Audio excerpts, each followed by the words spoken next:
2024 లేదా 25లో డిగ్రీ లేదా బీటెక్ చదివారా? సాఫ్ట్‌వేర్ జాబ్ కోసం ఎదురు చూస్తున్నారా? అయితే కోడ్ జ్ఞాన్ 100 డేస్ కోర్సులో చేరండి, జాబ్ సాధించండి. జనరల్‌గా ఒక వైఫ్ అండ్ హస్బెండ్ బాగా విపరీతంగా గొడవలైపోయి విడిగా ఉంటారనుకోండి. సో, ఒకరేమో ఫిక్స్ అయిపోయి ఉంటారు. ఇంక అవసరం లేదు నాకు అని చెప్పేసి. ఇంకొకరేమో వాళ్ళతోని మాట్లాడడానికి ట్రై చేస్తూ ఉంటారు. ఏంటి సార్ట్ ఔట్ చేసుకుందాం, ప్రాబ్లమ్ ఏంటి, కూర్చొని మాట్లాడుకుందాం అని చెప్పి ట్రై చేస్తుంటారు. కానీ వీళ్ళేమో అన్నిట్లో బ్లాక్ చేయడము, పెద్దవాళ్ళు పిలిచినా కూడా రాకపోవడము, ఇంకా వాళ్ళకి కంప్లీట్‌గా కమ్యూనికేషన్‌కి అనేది సోర్స్ ఇవ్వరు వీళ్ళు. మరి ఇలాంటి సిట్యుయేషన్ ఒక వైఫ్ అండ్ హస్బెండ్ మధ్య ఉన్నప్పుడు చట్టపరంగా ఏదైనా ప్రొవిజన్ ఉందా సార్ దీనికి? ఇప్పుడు జనరల్‌గా ఏందంటే భార్యాభర్తలు గొడవలు పడ్డ తర్వాత దాంట్లో ఇంతకుముందు మీరు అన్నట్టు ఎవరో ఒకరు ఫిక్స్ అయిపోతారు. ఇక డైవోర్స్ తీసుకుందాం ఫిక్స్ అయిపోయి ఎదుటి వ్యక్తిని అవాయిడ్ చేయడం స్టార్ట్ చేస్తుంటారు.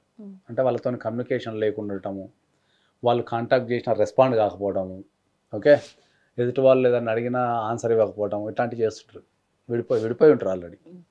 సో అది ఎదుటి వ్యక్తి సోషల్ మీడియాలో కావచ్చు, లేకపోతే ఫోన్ ద్వారా కావచ్చు, లేకపోతే కుల పెద్దలు, ఫ్రెండ్స్ వీళ్ళు వర్తమానం పంపిస్తుంటారు, రండి కూర్చొని మాట్లాడదాం అని చెప్పి, ఏదో సమస్య ఏందో చెప్పండి, కలిసి ఉందామా వద్దా ఏందో చెప్పండి అని చెప్పేసి వీళ్ళు కూడా ట్రై చేస్తుంటారు. సో ట్రై చేసినా కూడా ఆపోజిట్ పార్టీలు అసలు రెస్పాండ్ కారు, వాళ్ళకి ఏమీ పట్టనట్టు వాళ్ళ పని వాళ్ళు చేసుకుంటుంటారు. సో చాలామంది అడిగే క్వశ్చన్ ఏంటి అంటే, సార్ ఏ రకంగా కాంటాక్ట్ చేద్దామన్నా మాకు సోర్స్ లేదు, లేకపోతే అసలు ముచ్చట పెడతాను కూడా రావడం లేరు, మరి ఇటువంటి సందర్భాలలో మరి ఆ వ్యక్తితోని నాకు ముచ్చట పెట్టే అవకాశమే లేదా అని అడుగుతుంటారు చాలామంది. సో ఇటువంటి పరిస్థితి ఎప్పుడైనా ఎదురైనప్పుడు ఏంటంటే, మనకు చట్టంలో ఆర్సీఆర్ అని ఒక పిటిషన్ ఉంటుంది. ఆర్సీఆర్ అంటే మనం జనరల్గా ఆర్సీఆర్ అనేది కోడ్ వర్డ్, మనం అంటే జనరల్గా మేము అడ్వకేట్లు అందరం మాట్లాడుకునే భాష అది. ఆర్సీఆర్ అంటే ఏంటంటే రెస్టిట్యూషన్ ఆఫ్ కాంజుగల్ రైట్స్. అంటే భార్య కానీ భర్త కానీ విడిపోయినప్పుడు, ఓకే, విడిపోయి దూరంగా ఉంటున్నప్పుడు వాళ్ళకు కలిసి ఉండాలని డిజైర్ ఉంటుంది, కానీ ఆపోజిట్ పార్టీ సహకరించారు. వీళ్ళకేమో కలిసి ఉండాలని డిజైర్ ఉంటుంది, కానీ ఆపోజిట్ పార్టీ సహకరించారు.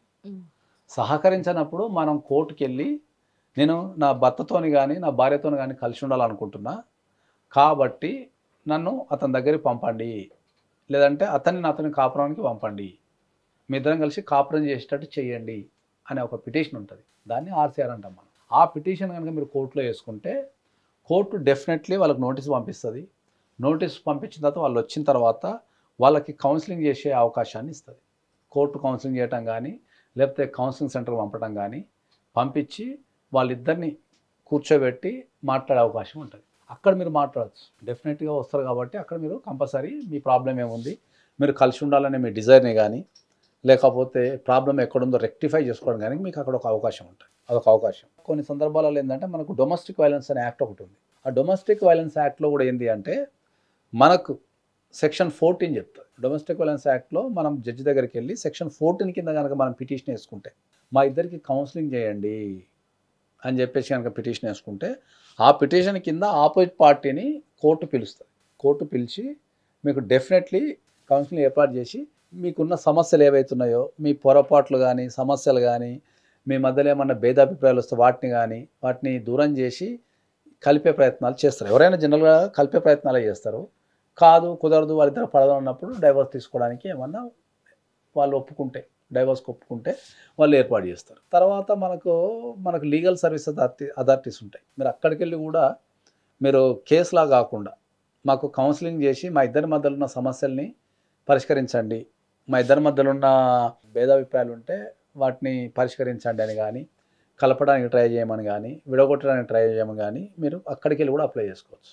దాని తర్వాత మనకు జనరల్గా ఫ్యామిలీ కౌన్సిలర్స్ ఎట్లా ఉంటారు, అడ్వకేట్లు, ఎక్స్పర్ట్ అడ్వకేట్లు, ఫ్యామిలీ మ్యాట్రిమోనియల్ ఇష్యూస్లో ఎక్స్పర్ట్ అడ్వకేట్లు ఉంటారు కాబట్టి వాళ్ళు కూడా నోటీస్ పంపించడం కానీ, వాళ్ళ పార్టీని పిలిపించి మాట్లాడడం కానీ, వాళ్ళకి కౌన్సిలింగ్ ఇవ్వటం కానీ, వాళ్ళకి ఏమన్నా భేదాభిప్రాయాలు ఉంటే వాటిని తొలగించడం కానీ, వాళ్ళని కలపడానికి కానీ, లేదంటే సామరస్యంగా విడిపోవడానికి కానీ సహాయం చేస్తారు. సో ఎక్కడైనా కూడా నేను అనేది ఏంటంటే మీ పార్ట్నర్స్, అదే మీ భార్య కానీ మీ భర్త కానీ విడిగున్నప్పుడు మిమ్మల్ని కలవకుండా ఎప్పుడన్నా ట్రై చేస్తుంటే, అంటే మీరు కలుద్దామని ట్రై చేసినప్పుడు వాళ్ళు తప్పించుకొని తిరుగుతుంటే, మీకు రెస్పాండ్ కాకపోతే, ఇవన్నీ చట్టపరంగా ఈ 4 రకాల ప్రొసీడింగ్స్ మీరు తీసుకుంటే మీ సమస్య సాల్వ్ అయ్యే అవకాశం ఉంటుంది.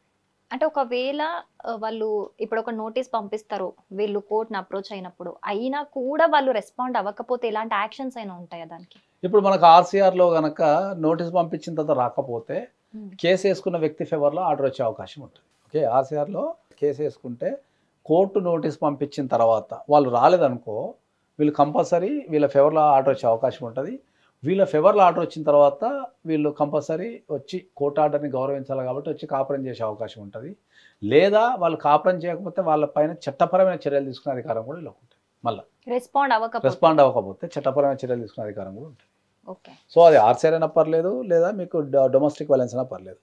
కోర్టు నోటీస్ పంపించినప్పుడు ఎవరైనా సరే నోటీస్ తీసుకున్న తర్వాత కోర్టుకు వచ్చి వాళ్ళ యొక్క బాధని కానీ వాళ్ళ ఆన్సర్ కానీ చెప్తేనే అది కరెక్ట్ ప్రొసీడింగ్ జరిగి కోర్టు సరైన నిర్ణయం తీసుకోగలుగుతుంది. కోర్టు నోటీస్ తీసుకోకుండా కోర్టు నోటీస్ని అవాయిడ్ చేసినా, కోర్టు నోటీస్ తీసుకొని రాకున్నా, ఇంకే కారణం చెప్పినా వాళ్ళకి ఎగెయిన్స్ట్లో ఆర్డర్ వచ్చే అవకాశం ఉంటుంది.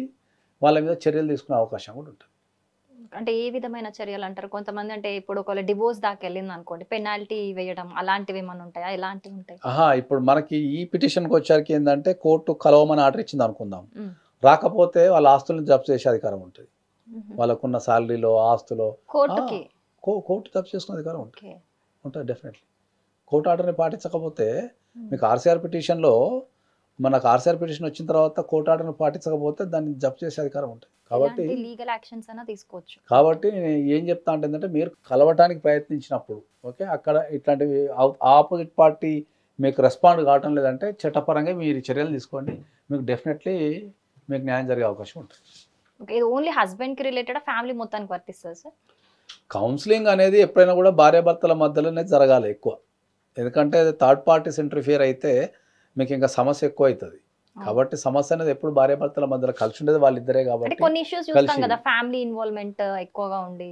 ఎక్కువ ఉండదు అంటానులే, కానీ ఫస్ట్ వీళ్ళు సెట్ అయిపోతే మిగతా వాళ్ళు సెట్ అయిపోతుంది. వీళ్ళ మధ్యలో సమస్యలు అనుకోండి అవి ఎప్పటికి సెట్ కావు. కాబట్టి వీళ్ళ మధ్యలో సమస్యలు కనుక రెడ్యూస్ అయిపోతే మిగతా కూడా కొద్దిగా రెడ్యూస్ అయ్యే అవకాశాలు ఉంటాయి. కాబట్టి ఎప్పుడైనా కూడా కౌన్సిలింగ్ ఫస్ట్ భార్యాభర్తలు చేయాలా, భార్యాభర్తల తర్వాత సెట్ కాకపోతే ఫ్యామిలీ మెంబర్స్ చేయాల్సి వస్తుంది. Thank you sir.